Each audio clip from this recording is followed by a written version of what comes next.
Hi, this is Christina from thegodlyindianmom.com. Today's book review is on Charlotte Mason Volume 2 from the Home Education series.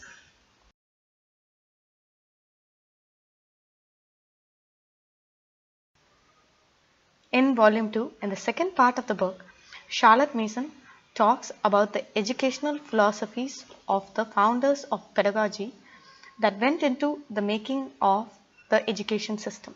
So we get a good view of how the education system came about. So what she does is that she takes each and every educational philosophy and then she goes in saying what she agrees with and what she doesn't agree with, and then finally she presents to us her view on what an education should look like. And I'm going to be sharing a few good quotes from this part of the book. Charlotte Mason presents her view of what an education should look like, and she tells us about her motto, and here it is.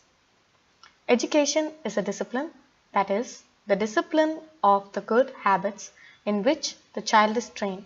Education is a life nourished upon ideas, and education is an atmosphere, that is, the child breathes the atmosphere emanating from his parents and that of the ideas which rule their own lives.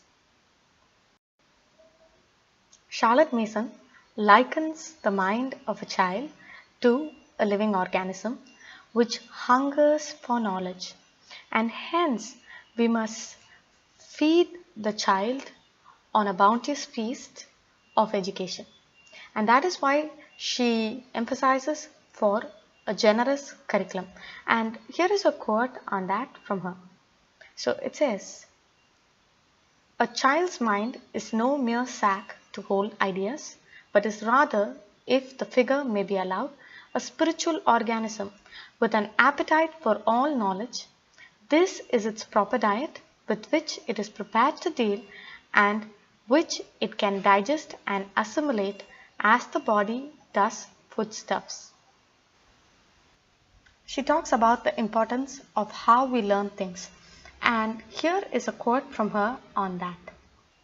She says, "What a child learns matters less than how he learns it."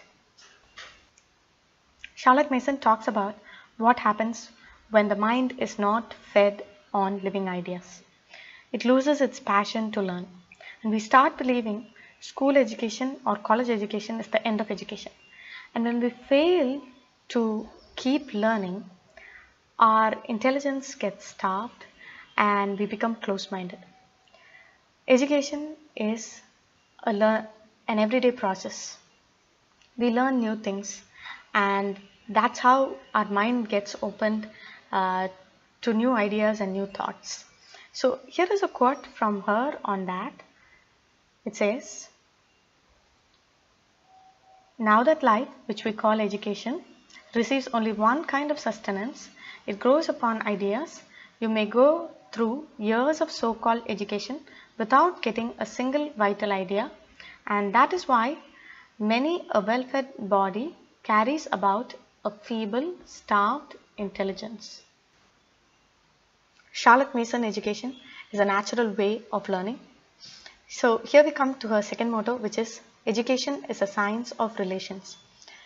We make relationships with everything that we learn about. Like for example, if we were learning about the bug, we go out with nature and we learn firsthand. Suppose we wanted to learn about history. We learn from a historian or a person from that particular time period or century, and that way we get a first-hand knowledge of that particular time period or century. So here is her quote on that. She says, "Education is the science of relations, that is, that a child has natural relations with a vast number of things and thoughts. So we must train him upon physical exercises, nature, handicrafts, science and art, and upon many living books." This is the end of volume 2. I really found this volume very useful because I got to learn about pedagogy and the philosophy that went into the making of the education system. And finally, what exactly is the Charlotte Mason education? So this is it from me. Until next time, see you. Bye.